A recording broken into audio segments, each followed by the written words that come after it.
বন্ধুরা, এই মুহূর্তে দুই দেশের মাঝে যুদ্ধ যুদ্ধ ভাব বা উত্তপ্ত পরিস্থিতিতে যদি ভারতের এয়ারফোর্স বাংলাদেশের ঘরের ভেতরে হামলা করে, তাহলে বাংলাদেশের রিটেলিয়েশন কি হবে, তারই উপর আজকের এই ভিডিওটি।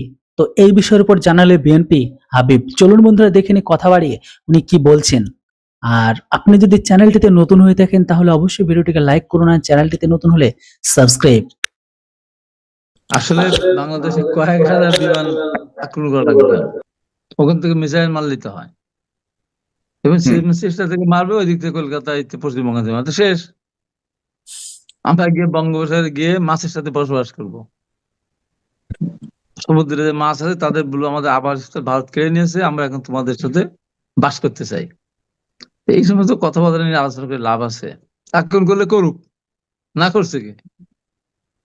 আক্রমণ করলে করুক, আমরা তো নিষেধ করতেছি না। ভাবে যেন আক্রমণ করলে এই 7 রাজ্য হারায় যেতে পারে। আমাদেরকে ভারতের হলোটা কি? ওকে কি পোকা পোকা কামড়ালো ওদেরকে? বাংলাদেশের সরকার পরিবর্তন ওদের কি? ওরা পরাজয় মনে করে কেন? সরকার পরিবর্তন পতন হলে আওয়ামী লীগের, ভারতের কংগ্রেসের বা কি আসলো, বিজেপির বা কি আসলো, মমতা দিদির বা কি আসলো? এই হলো ভারতের এই হলো পররাষ্ট্রনীতি। লজ্জা করে না? একটা দেশ তো পাশে নাই। একটা দেশ আছে? কেউ তো নেই। পাকিস্তানের ভয়তে কাঁপে। বাংলাদেশ শুরু করা থেকে। আপনি হয়তো ঠিকই বলেছেন, আপনার বয়সটা তো কম হলো না, তবে আপনার বয়স হিসেবে আপনার একটু কথা হয়তো বেশি বলা হয়ে যাবে। আমি আপনাকে বলে দিই, ভারতের পাশে প্রতিবেশী রাষ্ট্র দরকার নেই, কেননা আমার এক পাশে রয়েছে ভিখারিস্তান, অপর পাশে রয়েছে কাঙালিস্তান। অপর দিকে যে দুটো দেশ আছে সেটাও দুটো ভারতের দানেই চলে, এমনকি অল ওভার দেখলে আপনারাও দানেই চলেন। তাই আপনাদের মতন দেশ ভারতের সাথে সম্পর্ক থাকুক বা না থাকুক এতে কোনো যায় আসে না। আর আমাদের পররাষ্ট্রনীতি নিয়ে কথা বলছেন, আমাদের পররাষ্ট্রনীতি এশিয়ার জন্য সব থেকে বেস্ট, এটা আপনিও জানেন। এই জন্য আপনাদের সব থেকে বড় সমস্যা। আর এর থেকে বড় কথা আপনি এটাও জানেন যে আপনারা যদি ভারতের সাথে সম্পর্ক রাখেন বা না রাখেন তাতে কিন্তু ভারতের বাল ছেড়া যায়। এক্সাম্পল হিসেবে চাচ্ছেন এই যে পাকিস্তানকে দেখুন, পাকিস্তানের সাথে ভারতের সম্পর্ক মানে যে বিজনেস লেভেলের, অন্য লেভেলের কথা বাদ দিলাম, এতে কিন্তু ভারতের কি হয়েছে? কোনো কিছু কি হয়েছে? না। বরং পাকিস্তানি অলওয়েজ ভারতের সাথে পা ধরে রিকোয়েস্ট করে বারবার যে আল্লাহর বাস্তে আপনারা আমাদের সাথে আবার পুনরায় আগের মতো সম্পর্ক করে ব্যবসাটা করুন। ভারতের বিদেশ মন্ত্রী এস জয়শঙ্কর স্যার যে বলে দিয়েছে, না, একসাথে কখনো জঙ্গিবাদ আর ব্যবসা বা দেশের ভালো সম্পর্ক নিয়ে কথা হতেই পারে না। আগে আপনার দেশের জঙ্গিকে নিধন করুন, তারপরেই কিন্তু আপনার সাথে কথা হবে। এক্স্যাক্টলি কিন্তু সেম পরিস্থিতি আপনাদের সাথে হতে চলেছে। আপনারা কি ভাবছেন? সমস্যাটা কার হয়েছে আপনি একবার পাকিস্তানের দিকে খোঁজ নিয়ে দেখুন। আর রইল বাকি যুদ্ধের কথা, আপনারা মনে হয় পাকিস্তানকে এখন থেকে আব্বু বলা ডাকা, যেটা আপনারা পিছনে ডাকতেন সেটা প্রকাশ্যে ডাকছেন। আপনার আব্বু একবার নয়, চারবার ভারতের কাছে গোয়া মেরেছে। শুধু ভারতের সেনাবাহিনীর কাছে গোয়া মারা খায়নি, বরং আপনাদের আব্বুর 93,000 সেনাবাহিনী সেদিন ভারতের সেনার কাছে স্যারেন্ডার করেছিল, যেটা স্বর্ণাক্ষরে এখনো ভিডিও, এমনকি যেটা লেখা আছে ইতিহাসের পাতায়। সেদিন কিন্তু আপনাদের পূর্ব পাকিস্তানের দামাল ছিল কিচ্ছু করতে পারেনি। ভারত সেদিন না থাকলে আপনারা 9 মাস ছাড়ুন 90 বছরেও আপনাদের দেশটাকে স্বাধীন করতে পারতেন না। তো চলুন দেখেনি বন্ধুরা আরো কি কি বলছে ইনি। কি করবে? দখল করে নিবে? দখল করবে বাংলাদেশ? তাহলে সহজ। এটা ওরা কথাবার্তা বলছে, আগামহীন কথাবার্তা বলছে। আমার সবচেয়ে খারাপ লেগেছে, যে খারাপ লাগার কথাও না অবশ্য, কিন্তু ওদের চরিত্র তো ওরকমই। কংগ্রেস যে সর্বনাশটা করেছে বাংলাদেশের 2014 সাল নির্বাচন সময়, প্রণব মুখার্জি নিজেই বলছে যে তাদের যে সেই সময় আপনার ইকে পাঠালো, সুজলতা সিংকে পাঠিয়ে এর সাথে ধমক দিয়ে নির্বাচনটা করালো। এই যে নির্লজ্জ হস্তক্ষেপ করলো, করার পর তো তারা নিজেরই ক্ষমতাচ্যুত হলো। আবার মোদী মনে করেছেন যে আসার পরে কংগ্রেসের বন্ধু হলো আওয়ামী লীগ, একদম বন্ধু, পারিবারিক সম্পর্ক। আর কংগ্রেসের সাথে বৈষম্য মানে তাদের সাথে বিরোধ হলো বিজেপি। তো সেই হিসাবে আমরা মনে করলাম যে আমাদের সাথে বা একটা ভালো সম্পর্ক রাখবো, সে দেখলাম যে আরো বেশি হয়ে গেল। বিজেপি আরো বেশি আওয়ামী লীগের পক্ষ নিয়ে আজকে কয়টা বছর, 15.5টা বছর, এর ভিতরে প্রায় 10 বছর তারাই করার পরে এখন তাদের উদ্দেশ্যটা কি? এই যে কথাটা বলতেছিলেন যে আগে, যে আমার যে ভাই, যে ভারত বাংলাদেশের আওয়ামী লীগের কাছে হিন্দুরা নিরাপদ, তার মানে টাটা দেই। 72 থেকে 75 তখন বাংলাদেশের হিন্দুর সংখ্যা ছিল মানে 20% উপরে। 72 থেকে 73 সাল 75 সাল, এই 3.5 বছরে বাংলাদেশ হিন্দু হয়ে গেছে অর্ধেক প্রায় সেই সময় আওয়ামী লীগের আমলে। এবং হিন্দু মেয়েদের যত জোর করে বিয়ে করেছে সব আওয়ামী লীগ যুবলীগ। দেখেন তো, ছাত্র দল যুবদের একটা ছেলে হিন্দু মেয়েদের বিয়ে করেছে কেন জোর করে? করেনি। হিন্দুদের সম্পত্তি আমি বলছি আপনাকে, 95% হিন্দুদের সম্পত্তি আওয়ামী লীগরা হয় জোর করে নিয়েছে অথবা অল্প দামে তাদের কাছে বিক্রি করতে বাধ্য করেছে। এটা হলো বাস্তবতা। এবং হিন্দুরা আওয়ামী লীগ যখন ক্ষমতা আসে তখনই তারা নির্যাতিত হয় বেশি। কারণ যত নির্যাতন করুক না কেন আওয়ামী লীগ তো দোষ হবে না। আর আমরা সতর্ক থাকি এই কারণে, হিন্দুরা কোন ধরনের একটা নির্যাতনের শিকার হলে আমাদের ও দোষ আসবে যে আমরা হিন্দু বিরোধী, হিন্দুরা আমার ভোট দেয় না, সেটা হিন্দুদের বিরুদ্ধে আমরা মানে অবস্থান গ্রহণ করি। এটা মোটেই ঠিক না। আপনি টাটা দেখেন না কত বছরে। হুম এইবার দেখেন, এখন তো আওয়ামী লীগ রাষ্ট্রীয় ক্ষমতা নেই। এই যে পূজা গেল, এই পূজাতে কি হলো? দু একটা জায়গা প্রথমের দিকে মন্দির আক্রান্ত হয়েছে, আমাদের সুধানগর পাবনার হয়েছিল 2-3টা। হওয়ার পরে আমরা জরুরি পদক্ষেপ নিলাম। আমাদের ভারপ্রাপ্ত চেয়ারম্যান পরিষ্কার করে বললেন, যার এলাকায় পূজা মণ্ডপ ভাঙা হবে, প্রতিমা ভাঙচুর হবে, তার হুম এই দলের রাজনীতি করার কোনো সত্যি কথা বলতে ভারতের পতাকা অবমাননা করার পরে আর গোটা ভারতবাসীকে অপমান করার পরে বাংলাদেশীদের প্রতি যে সম্মান, বাংলাদেশীদের প্রতি মানে ভারসাম্য বজায় রেখে বা সুন্দর শিক্ষার যোগ্যতা দেখিয়ে যে কথাবার্তা বলা, সেগুলো আর বলতে ইচ্ছা করে না। আগে তো অনেক কিছু বলতাম, কিন্তু এখন বলতেও আপনাদের লজ্জা লাগছে। কেননা কুত্তাকে যেমন তাড়ানো ব্যাপারটা আর এই বাংলাদেশীদের বলাটা একই রকম ব্যাপার। কেননা অনেক কুত্তা আছে রাস্তাঘাটে, দেখবেন যে সমস্ত কুত্তার বাচ্চা জন্মের ঠিক থাকে না, কখন কে আসে কোন বছর কি হয় বুঝতে পারছেন। এক্স্যাক্টলি ভাবে বাংলাদেশের পরিস্থিতিটা তাই সেটাই। গলিতে গলিতে তো হচ্ছে, প্লাস এক একজনের মোটামুটি সুরের বাচ্চার মধ্যে 8টা থেকে 9টা করে বাচ্চা নিচ্ছে, এইরকম পরিস্থিতি।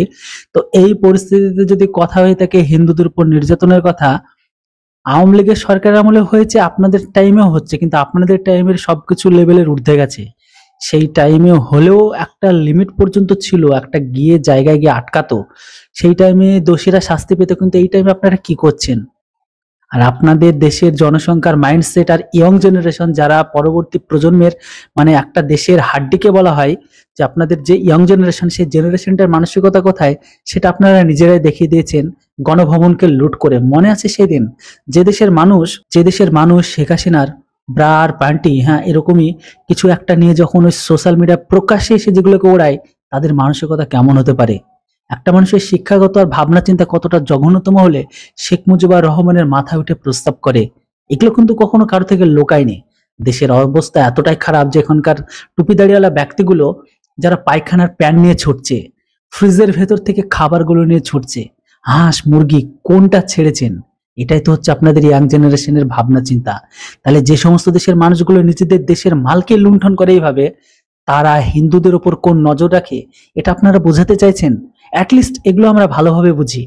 আর রইল বাকি আপনাদের কথা, আপনাদের অবস্থা সেই লেভেলে নিয়ে যাওয়া হবে যেটা কখনো আপনারা কল্পনা করেননি। পাকিস্তানকে দেখেছেন না? পাকিস্তানের থেকেও খারাপ হবার ইতিহাস সাক্ষী আছে। যে বা যারা হিন্দুদের নিধন করেছে তাদের অবস্থা শেষ পর্যন্ত তো ভয়ঙ্কর হয়েছে। আপনারাও কিন্তু এর বাইরে যাবেন না।